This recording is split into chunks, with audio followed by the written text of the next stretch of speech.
Christopher Schindler has a chance to write his name in Huddersfield Town legend.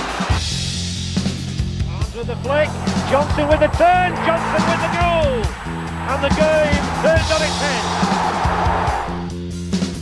Still trying to turn off for McAllister, back on to Rob Edwards! What a goal for Rob Edwards! What a goal, Aaron Moy! An absolute thunderbolt delivered all the way from Australia! Played down the left and Moy stayed onside. Here's Mounier! 2-0 Huddersfield Town on the opening day of the Premier League! De Plata's forward, De Plata's got the better... Yes! And Laurent De Plata scores! Laurent De Plata scores! It's in the box, it's in there, it's in there, it's there, it's on the box, it's in there, the King of Huddersfield!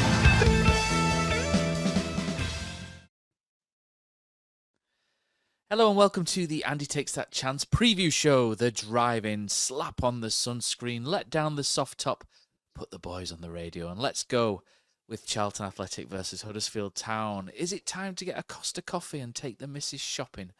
Or is my partner in crime, Mr. Kilroy, with me? Oh, I'm here, Matt. I'm here. I'm sick of international football for a good few months again now. And I'm ready to get back to some beautiful League One action, Matt. Right, we've done the history and the head-to-head information on episode 8. If you want to listen to that information, you can go back and listen to our back catalogue. Drive-in episode number 8. One memorable game would probably be the Charlton 7, Huddersfield Town 6 game at the Valley, if we were to pick one. But we're going to skip all of that. Huddersfield were winning 5-1 in that game against 10 men and ended up losing 7-6. Takes some going, doesn't it, Killer? Does that to manage that, but we did it, and that's in history. Okay, so we've not got a Charlton fan on this week either, Killer, but instead I have an expert on the addicts. It's you. So how have Charlton been going recently? Hey Matt, do you know you normally throw to me on my favourite Charlton away game, and if I've got any memories, and I do, Matt. And okay, we haven't gone to me for a few weeks because for most of them I haven't, but for this one I do, right? Because if I remember correctly, the end of the 43-game unbeaten streak ended at the Valley. And now, I'd only moved to Brisbane not long before that. And it was the first time I'd got to see Town live for ages and ages and ages. And I'd gone in a city. Obviously, it was I can't remember if it was an evening kickoff or a late afternoon kickoff, but I had to go into the casino in the middle of Brisbane to watch it. Because he said they put all sports on. Anyway, I got there. Me and another Town fan, Elliot Ainley, one of the Ainley lads. But me and him went to watch it. Anyway, couldn't find it anywhere. They wouldn't have it on. We ended up watching it in a broom closet. We didn't find Matt Robinson there though, Matt. But we did find the Town game eventually, and unfortunately, that's it. We got stuffed in a horrible game. But no, that was a little throwback there that I wanted to put in. But Charlton this season, the form is much better than last season. And now last season, you have to remember that Alfie May, he was scoring for fun. But as a team, they didn't really do very well. They kind of suffered a bit like you could suggest that Spurs did when Kane was there and he scored 40-odd goals, but then they weren't necessarily great in the Premier League, although better than they are this season. But over the summer, Nathan Jones has done what he does best, and that's build a football club. And he's built a football club that plays football in a way right for the division that it's in. I really enjoy watching Charlton Athletic. I think they're a really, really good outfit. The form recently is very different away from home compared to playing at home. And now, of course, that's quite common, although in the modern game, there's less of a difference, it seems. But at home, Charlton are a beast. They've only lost twice. They've won 7 games in a row at home. They've beaten teams at home this year, including Birmingham and Wickham. They've drawn with Wrexham, Stockport, everybody else. The only 2 teams to beat them have been Crawley Town on the 3rd of December, and Blackpool beat them, I think, on the 21st of September early on as well. So other than that, they've been really, really good. They're 11 games unbeaten there at the moment. They've only conceded 2 goals at home in the last 6 games. The last game out was away from home, and they played Peterborough. And I think Town fans are going to fall into a false sense of security here in that Peterborough did beat them 3-0. But I've watched the game back, and it's one of those games where everything went right for Charlton up until scoring that first goal, and they didn't. And now the goal they conceded against Peterborough is a must-watch for any football fan. It is fantastic. It starts with a back pass, and then the back pass goes back to the keeper. He picks it up. It's horrendous. The referee gives a free kick. They miss that, but they eventually score from the rebound. And from there, Peterborough play counter-attacking football, and they took advantage of that, even though Charlton, honestly, they've had so many chances to score. I think they had 25 shots.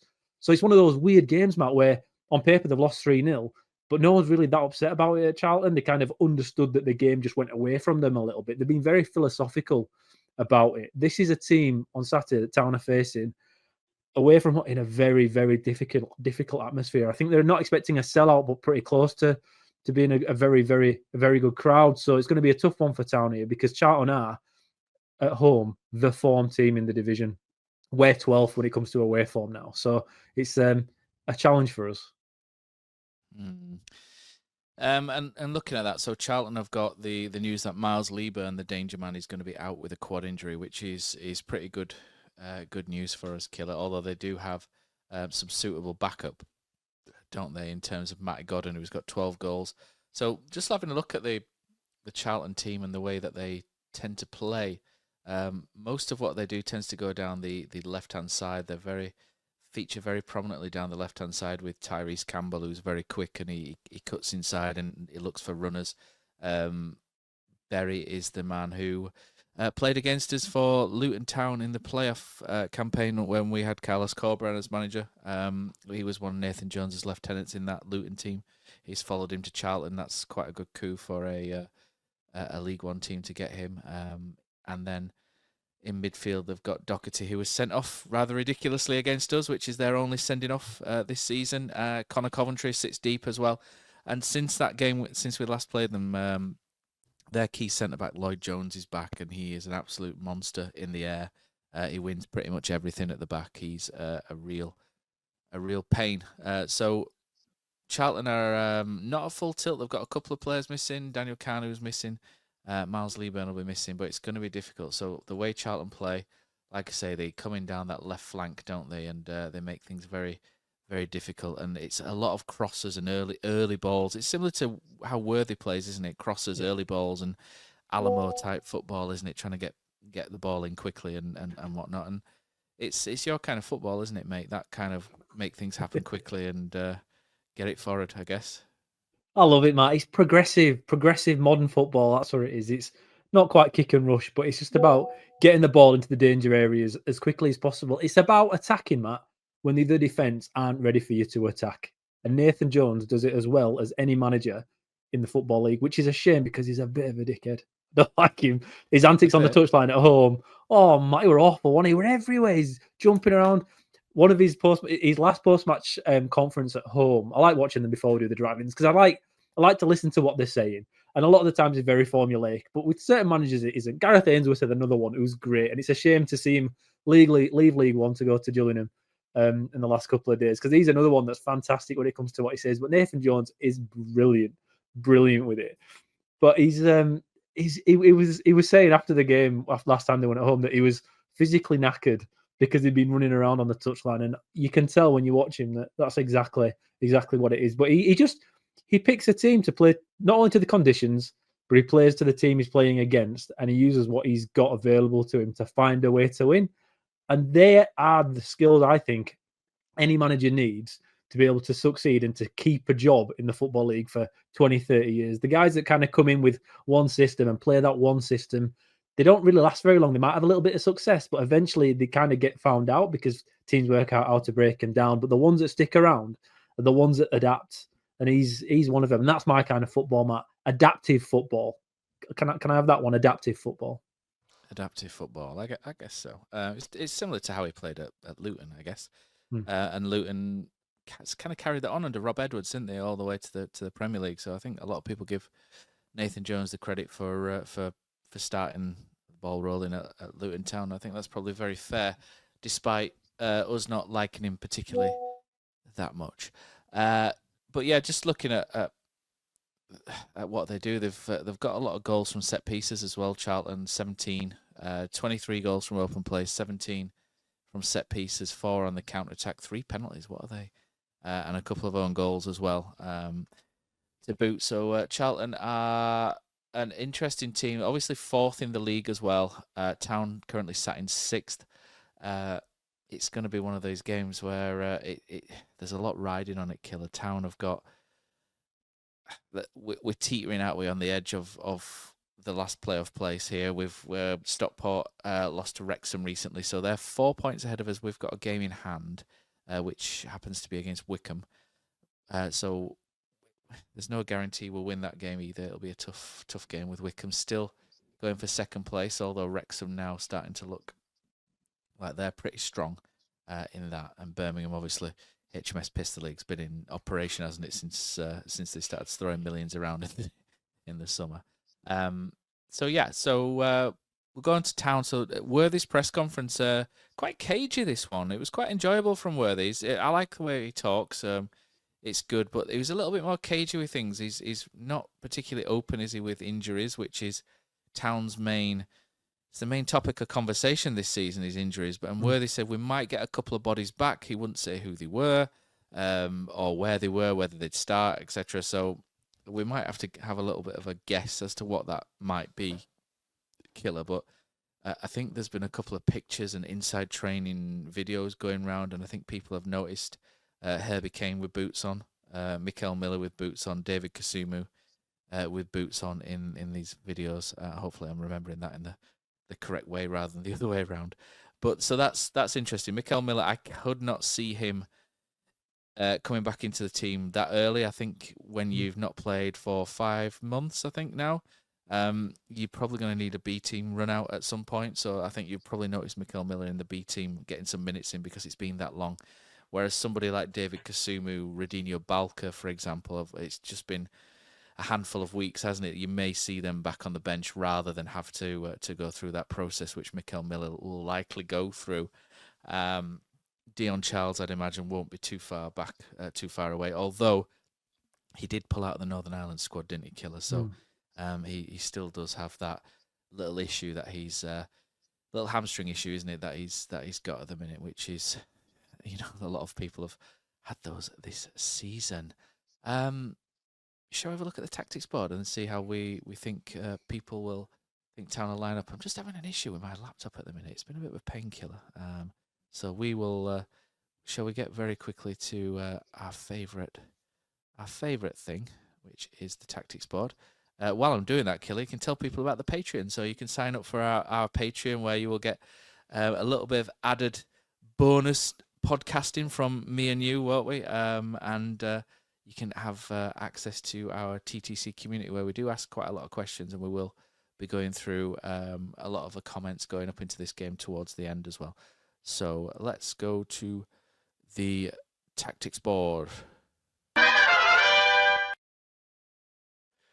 All right, mate. So we think that it's going to be back four versus back four. Killer's paradise. Mike Bassett, eat your heart out. It's going to be bliss for you, my good man. Charlton, look at Charlton on paper, and I think their team's really improved throughout the course of the season. I think at the start of the season, you looked at it and you're like, I'm not too sure at this one. Leeburn and Godden up front look quite good, but I'm not sure about the rest. But it's kind of settled into quite a decent little outfit, hasn't it? So how we think that Charlton might line up will be with Will Mannion in goal. He's been pretty much there in goal all season. Right back will be Mr. Ramsey. No, not Gordon, but Kane. He's been playing. I think he's made 22 appearances this season at right back. He can play centre back as well, so quite a good defensive player is Kane Ramsey. Like I say, in midfield, in the centre of defence, you're going to get the two rocks there laying the smack down. You've got Lloyd Jones, who we mentioned earlier, and then you've got Gillespie, who you were saying, weren't you, beforehand, that he's one of your favourite players from watching football in Australia, right? Isn't he? Yeah, well, he was at Brisbane Roar for a couple of years. Robbie Fowler came over for a very short and very unsuccessful stint. And at that time, Brisbane used to play at the Suncorp, the big stadium where you see State of Origin and all those kind of events. But what actually happened for a couple of years was Brisbane moved out to Redcliffe, where I lived. It was about an hour north. It was on the beach in this little tiny boutique stadium there with 10,000. And Brisbane, similar to the Giants, maybe fancy to find a stadium a little bit better suited to a number of fans they could get in. And I lived 2 minutes away, so I used to watch them week in and week out. And Gillespie was up there at that point, and he was a class above that level, which isn't very difficult, to be totally honest. It's very much a drop off compared to the English game. But I think then he came back and did really well at Plymouth, didn't he? Up until joining Charlton, and he's a very, very solid, rugged, and clever. Just a clever defender, Matt. One of those that you get in League One where teams that perform at the top, that kind of guy that just the unsung hero quite often when it comes to keeping goals out of your own goal. He's one of those guys. He's a cracking player. Rugged, yeah. We'll go with rugged. Left back Thierry Small gets up and down quite well, can cause a couple of issues down the left-hand side. And this is where Charlton, like I said beforehand, they benefit up that left-hand side. They have Tyrese Campbell, don't they, down the left? That's a different Tyrese Campbell to the one that's now at Sheffield United and was previously at Stoke, Kevin Campbell's son. So it's the other one. So that's a really good combination they got down the left there, because Tyrese Campbell will come in, and he tends to look for runners. He'll cut inside and he'll tend to look for runners, and then Thierry Small will go on the outside, causing all sorts of issues. It's a bit of an old school overlap, isn't it, that they do? It's quite basic, but it works really well for them. And you can see that in the Peterborough game. You know, watch your highlights of the Peterborough game, Killer. You can see Campbell coming in and playing Matty Godden in quite early on, and the ball goes just across the box. They have two sort of sitting strong midfielders, don't they? In Connor Coventry, who's a decent defensive midfielder, just doesn't let a lot past him, just quite solid, isn't he, in there? Just uses the ball, not spectacularly, but he just kind of knocks the ball around quite short, almost like a younger sort of Jonathan Hogg in many ways, doesn't he? He's just again rugged. I think that's the word for Charlton, isn't it? They're just quite rugged, Killer. Yeah. Next to him, they have Greg Docherty, the man who was sent off for that horrendous tackle on Nigel Lonvike back at our place, and that's very tongue-in-cheek if people remember that. On the right-hand side is a little bit different. It's Kenny Watson's been playing on the right-hand side. I think he's one of those that probably wouldn't find himself in the team should Leeburn and Kanu be fit, but he's playing down the right-hand side. And then you've got, I think it's Luke Berry, isn't it? The one who plays at number 10, the lieutenant from there. And he's got eight goal contributions this season, 5 goals, 3 assists. He's a dangerous player. He's one of those midfielders that's quite good at breaking late into the box and scoring goals and just being a pain. And then it's Matty Godden up front with his 12 goals.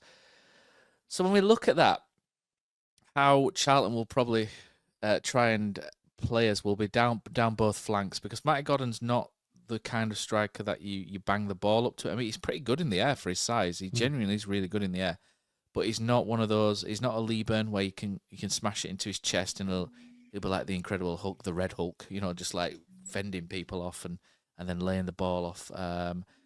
They'll have to go wide, and this is where they'll use the wingers, and basically they'll just try and hit those sort of diagonals, won't they, in towards Godden and Berry, and then look to get to the byline and generally just play that sort of overlapping football to get the ball in the box and hope things drop. That's pretty much Charlton's MO, and to be honest, it's not too dissimilar to the way Jonathan Worthington had us playing against Crawley.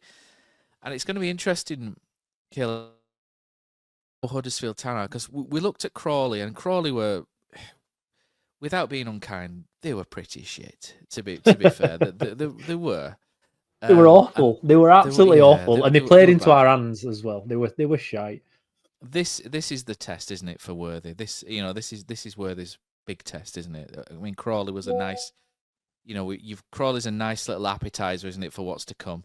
And then he's got 2 weeks. He's got an extra week, hasn't he, to work with him on the training ground. And he's said he's been putting his points across and trying to get a couple of things into them about how they want to attack and how they want to defend, which is great. So that's come at a really good time for him. So if we look at what we think the Huddersfield Town team will be, I think Lee Nichols picks himself in goal at the minute. The right back is, I think defensively, this is where we might have a question, because if Balker or Lees are back, if they're one of the ones there, then maybe there'll be a temptation to throw them back in, although throwing Balker back in will come with its warnings and issues, I guess. But I think we'll be looking at Ollie Turton at right back. I think we'll be looking at Spencer and Pearson, other way around. Sorry, Pearson will be the right, and then Spencer will be the left. With the left back Josh Ruffles again, I think. I think they'll keep that back four because I'm not entirely convinced that anyone will be back and fit. Lonvik, I think, is supposed to be done for the season. Tom Lees was supposed to be towards the end of April. And Radinho Balka's probably the only one where you could maybe think, maybe he's some. But I think with his record and his pattern of injuries and coming back too early, I think they will probably start him on the bench. I think so, Matt. I'll jump in here on Balka because he was, again, sat on our table for the sponsor event, and I spoke to him, and he said if we had a game last week and it wasn't an international break, he'd have been ready to play then or be involved. Obviously, it's very different to playing saying he's going to be ready. We've had this a lot this season where the player might feel he's ready, but the experts say he can't. So whether he can or can't go this weekend, or if anything's happened between then and now, who knows? But the intentions are, I think, from him that he'll be available to play somewhat. However, I'm with you on the back line because Charlton attacked down the left-hand side. I watched the game against Crawley, and the way they are they're set up very left-hand side way. A bit like you say, Matt, like we were against Crawley, where it were Rooskins down the left. They kind of play all on the left-hand side. So I think when you're looking at the right back anyway, Turton to me is probably the best one we have if he's only tasked with defending, if he's not tasked with doing too much going forward. If the other team we're playing against goes all the way down the left all the time, Turton at right back is probably our best option, even if we had other options at centre backs. I don't think Spencer offers us as much defensively as Turton does on that right hand side. I think Turton's a bit more switched on. I think Spencer's got the pace, he's got the strength. I think he's got pretty much everything over Turton, bar the experience and that kind of know-how from playing hundreds of games at this level, which Ollie Turton's got in absolute spades. And I think he probably is the best pick for this as well. Brodie, I would imagine, I think the club would love Brodie Spencer to be the long-term right back in a back four. The problem is he's out of contract next year, and as of yet, he's not signed a new one. So that's obviously going to be up in the air, but we'll cover that at a later point. Midfield worries me, Killer. This is where I'm slightly worried because there's one thing playing Hodge, Evans, and Wiles against Crawley. It's another when you're going to have less of the ball against Charlton, and they're going to run at you, and they're going to run at you hard, and they're going to be physical. They're going to beat you up. It's a game really for Kasumu if he's fit. If David Kasumu's fit, he goes straight in for me in that sort of in the defensive midfield position. And Joe Hodge, who played very well against Crawley and is a good footballer, I just don't think this one's particularly for him with the other two. I mean, you could play Hodge instead of Evans or Wiles, and that's a different conversation, isn't it? But for me, I think it needs a battle. It needs a battler in there. Whether that's Hogg, whether that's Kasumu, I'm not sure. But I would prefer Kasumu because of the pace. If he's fit and if he's ready, if he can only play 60 minutes, he can play 60 minutes. Play him 60, play Hogg for the last 30. But for me, you need that defensive linchpin in there, the one who wins the second balls, the one who can chase, the one who can harass and press, because this is going to be, at times, a bit of an awkward game for us where it's going to be strength and power wins. And for me, Hogg or Kasumu need to be involved to a point if they're available. We've got Evans and Wiles, I think, mate, are going to be the two, and Worthy's kind of got that working for the first time this season, didn't he, against Crawley? But again, caveat that with it was Crawley. Left-hand side, Ruskin. Right-hand side, Marshall. Striker, Joe Taylor, I think is what we're going to do. Say his name and he will appear. I believe in Joe Taylor. We need to get that going, don't we? I think that's how I think it'll be. Killer, have you got any advances on that? Anyone you might think might come into the thinking? I think the front three picks itself, because Ruskins was so good against Crawley. He's undroppable because of it. Joe Taylor gave us an entirely different out up front, didn't he? He plays like a proper nine, one we've been after for ages. And on the right hand side, Marshall's been fantastic for probably player of the season contender when you're looking at him and another man I'll mention now with Kasumu with that DCM role, if he is available. I'm with you. He has to play. He's been the best midfielder we've had this year, I think, game in and game out when it comes to just box to boxing. My issue with this entire setup, Matt, is this midfield battle is going to be a battle of the dark arts in it a little bit, where we ain't going to get that Crawley sat in a deep block. We could pass around for fun. We could take risks because when we turned over the ball, they weren't good enough to counter-attack in the right ways to cause us problems. Charlton are. I personally wouldn't have Wilesy and Evans playing together in this one because we've seen it so many times, so many times this season, and it's fair. Oh, you love it, Matt. Come on, don't pretend you don't like the old nicknames being thrown in there. But we've seen it so many times this year, Matt, and it's just not worked, has it? Very often, apart from against Peterborough when they played out from the back. Cambridge, I don't know if they did against Cambridge, but Peterborough it worked against Crawley. But again, similar teams where they like to play it out from the back. I just don't like it. I just don't like it. So for me, Matt, I'd be looking at Hodge and Kasumu with an Evans or Wiles. Probably Evans at this point, which will probably surprise a lot of listeners. But that's what I'd go with. I think that two high attacking midfielders away from home against a team that don't concede many goals, that are so structured, and if they do get ahead, will struggle to kind of catch back up, even with the new system Worthy's implementing. It's a risk, and I'm not entirely sure I've bought into it enough just yet to go with it. However, Johnny Worthington likes having a go.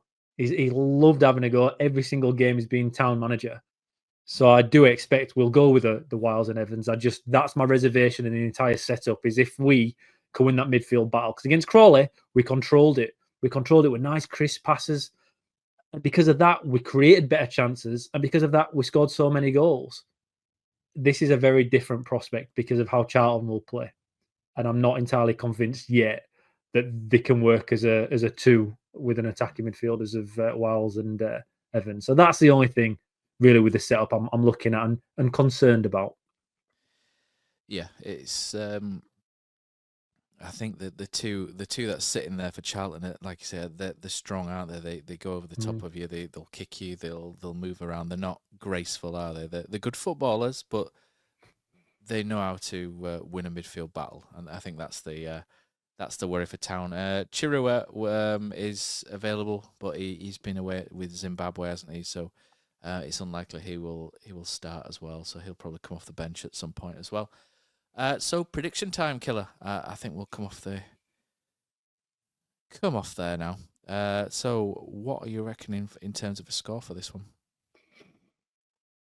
Before realising Miles Leaburn was out, Matt, I had it as a comfortable Charlton win because the way they can play football to a big man after we press high and send everyone forward, I think would cause us real problems. It's a little bit different with Matty Godden. I'm less anti-Town on it because of that. I've changed my mind a little bit from a defeat here. I'd have gone 3-1 Charlton had Leaburn played because what Worthy will proper go for it. I've got a 2-2 draw on this one, Matt. You stole mine, haven't you? I've gone a 2-2 draw, but a positive 2-2 draw. I actually think that's not the end of the world. I think that would be a very good positive step forward against a team that don't concede much at home, and we get some real belief out of it. So I'll go 2-2 with Taylor and Marshall getting the goals. Sorry, Matt. That is my prediction. That you've stolen it. I've been saying 2-2 since we did the thingy midweek. Yeah, I think it'll be 2. I just think it'll be a high scoring 2-2 game. Maybe all the goals in the first half or something really random. It's going to be one of these sort of you score, we score again. Well, to be fair, Matt, Charlton haven't scored a goal in the second half for 5 games. They score early doors. They don't score late on. If they get in front, they're a different kettle of fish as well, aren't they? I think that's one thing we've not mentioned is if Charlton get in front, where the game will be more difficult for us because they know how to hold on to a lead. They're pretty good at that. They're good at seeing things out. It's one of the strengths that they've got. So I'm going 2-2, same score as well. That was my prediction. Killers swipe that, but we'll look good, won't we, if it comes off now as 2-2. We've asked our Patreon subscribers what they think, and we've got Joanne Parker says a 2-1 home win. She says she hopes she's wrong again. I know what Joanne's up to. She's one of these that predicts the opposite. It's like I do, predicts the opposite, and then it's like a counter curse, kind of counter jinx kind of thing. So if I say we'll lose, we'll actually win, kind of thing. Colin Fronchak says head says 2-1 Charlton. Can see us scoring, but think Jones is a canny operator and will know how to shut down our midfield. Hart says 3-2 and a bombastic first half doing the damage again. Andrew Jackson says it'll be typical Town to go away and scrap out a 1-0 masterclass and then lose to Lincoln on Tuesday. Mark Harrison says, I think the tactics employed and ultimately the result gained will reveal how we can expect Worthy ball running to go. It could be 4-1 to them, but just as easily 4-1 to us based on his only other away game as coach. So 0-0, wink. Jack says no score though, and then you've said think Leeburn is out, and then Jack's replied with the Vince McMahon meme. Daniel Peckett says I can see Charlton winning this one, but I think we'll put up a fight. 2-1 Charlton. Neil K says 2-1 to Town. Hope they've managed some decent rest and recuperation and are raring to stuff that little git Jones's team. Will Shaw I think that just perfectly suits him, doesn't it? Little git. I think that's just Nathan Jones. Will Shaw says it's a complete guess for me as I have no real feel. I'm going for an entertaining 1-1 draw, more out of hope than expectation. Fingers crossed we have a few more options for Worthy, even if off the bench. Barry says 3-1 to Charlton based on their recent home form, but obviously hope Worthy works some magic. With the early kickoff, at least I'll have forgotten the score by the time I'm on the train home. James Carey says this game is the litmus test, hoping for a 2-1 to Town, but without knowing the team news, I'll go for a more realistic 1-1. Aidan Grover says, I think we managed to catch them at just the right time. Peterborough thrashed them last match playing expansive front-footed stuff. Going to be difficult to justify this otherwise, but I am going with a 3-2 Town and for us to pull off Worthy's biggest win of his senior management career so far. Jimmy Islip says, my predictions are cursed, so I'm not going to give a scoreline. I predict we'll take the game to them and give it a good go. Worthy will have us up for it. Johnny Foster says, I guess it'll depend on who we have available to play. I feel like it'll be a similar game to Southampton where we take the game to them, but we're perhaps more with perhaps more to lose this time, so maybe a little less gung-ho. I fancy us to score 2, but I can't decide whether they'll get 1 or 4. Prepare for the worst, hope for the best. I'm off for 4-2. And Brett Lodge says 2-1 Town victory. Worthy's boys will bring the points home. Taylor 2 goals, 4-3-3 setup. And then Peter says 5-0 Town, Wembley. Here we come. So there we go. So we've got some a little bit of positivity from some of the Patreon guys in there. So thanks again, everybody, for your support with the Patreon. We couldn't really do a podcast going forward without you guys, to be honest. So thank you very, very much for doing what you guys do. Finally, we'll go around the grounds killer before we wrap this bad boy up. Leighton Orient have just beaten Stevenage. We're recording this on Thursday evening. It's my son's birthday today, hence why it's a little bit later into the evening. Leighton Orient have beaten Stevenage 1-0. So Leighton Orient back on the playoff hunt, maybe. Then over this weekend, what do we got? So my computer's decided it's going to be a pain in the backside here, which is always fun. Right, so we'll have a look at Saturday the 29th. Okay.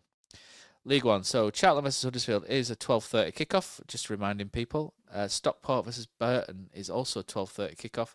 Fancy Stockport in that one, mate. I'd quite fancy Stockport to do really well from now to the end of the season. They're just a good football inside. Then we've got Birmingham versus Shrewsbury. So that's a 3 o'clock kickoff, and you expect. Stop it, Matt. Matt, stop it. Stop. Oh, sorry, stop killer. it. Sorry, mate. Stop. So you expect Between that and Cosy singing, I think we need to cut that stuff out. Do you not like a Birmingham? Do you not like a Brummy accent? You're not having it. Does anyone? Does that get me deleted? No, I better be careful. Apologies. Nah, they don't listen to us. It's fine. It reminds me of the South Park Mr. Mackey. You know, that kind of like kind of thing. So Birmingham, I've got Shrewsbury, who've just lost Gareth Ainsworth, who's gone to Gillingham. He's gone down a division to maybe go back. I think that might be a good move for him overall, though. Blackpool versus Bolton. This is a big one, isn't it? This is the one where we did the prediction, didn't we, on our Patreon Patreon exclusive. It's just a Patreon only episode, wasn't it, where we looked at the running, and I felt that Blackpool could get a draw from this one, where we've kind of marked this as quite important, haven't we? Because if Bolton are ahead of us tomorrow night, then it's going to make things quite difficult for the running, looking at the running for both sides. Whereas if Town can still be above Bolton, it will give us a little bit of a boost going into the last 8 games where we've got Wickham and a couple of decent sides to play.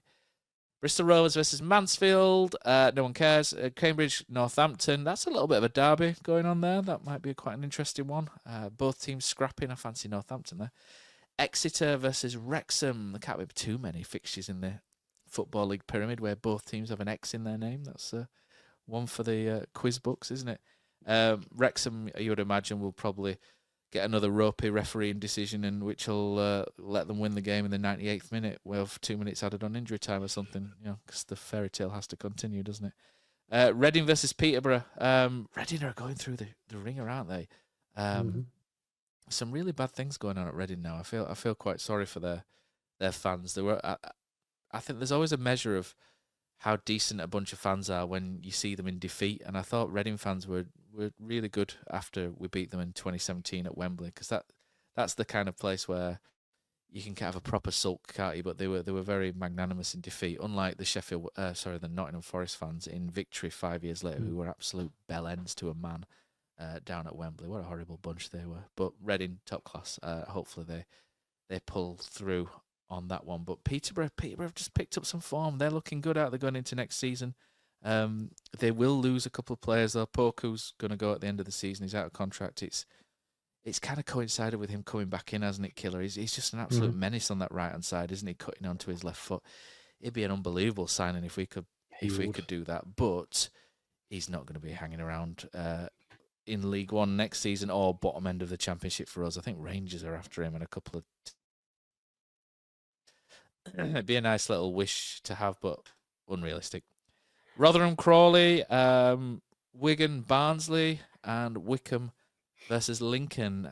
Do you know, I can see Wickham dropping points, from now to the end of the season. I'm not sure if that's quite the game, but if you see that Lincoln side that came at us just before Christmas, I think they can cause Wickham a couple of issues. But anything there stand out for you massively? Well, I just think we're that end of the season now, Matt, where you're looking at a mini league within the league. And for me, we've again gone through this on the Patreon episode this week. So if anyone's not listened to it, this should sign up and listen to it, just so you can call us out when we're wrong at the end of the season, if nothing else. But to me, Town are fighting for sixth between ourselves, Bolton, Reading. And I know Orient have done all right today and gone above Reading into eighth place, but I just feel like Orient's form up until the last couple of games has been iffy. I think they lost 3 in a row, then won the last 2 now. But again, it's opposition that's not great. As Stevenage have nothing to play for anymore. They're very much mid-table and are going to stay mid-table. But now I'm looking at Reading's games. Peterborough, yeah, they are much better. They're attacking 3, attacking 4 are as good as anybody's in the division. Defensively, they are horrendous. We know that. We managed to pump them when we couldn't really do too great against anybody else when it came to scoring. But that's a standout with everything that's going on at Reading. You're just waiting for them to drop off, aren't you? You're just hoping. I know it's wrong to say hoping because you don't want any football team really to fail because of things going on behind the scenes with their ownership and whatnot. But as a Town fan, Reading can just leave the playoff race. That'd be cool and probably help us out a little bit. So I'm looking at that one as a bit of a banana skin there for Reading. But yeah, Matt, I'm with you. It's more about how Wickham could do against Lincoln, but not entirely sure that Wickham are anything relevant to us anymore. But then you're looking at it's our game again, and then Bolton, Blackpool. How are Bolton going to go to Blackpool? It must be classed as a pretty tasty derby.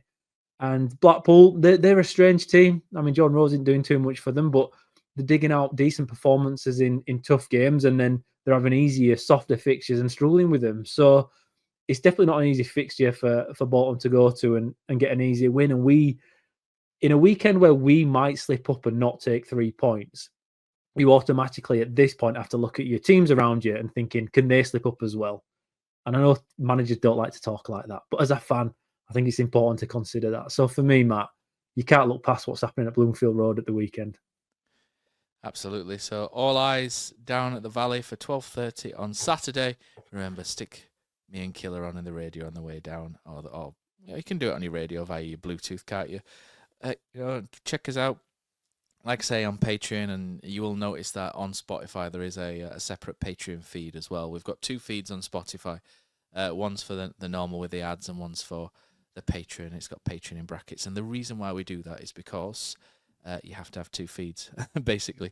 So that's that. So let's. I can hear the music ringing now, Killer. So I think it's time to call the episode. We've done well to say we hadn't prepped very well for this one at all to smash out almost 40 minutes. So thanks everyone for listening, and we'll be back on Sunday evening after Charlton versus Huddersfield. So fingers crossed for a decent result down there.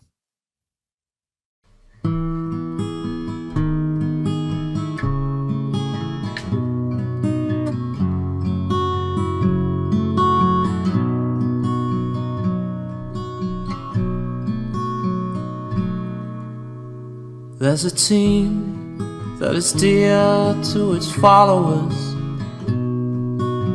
The colours are bright blue and white.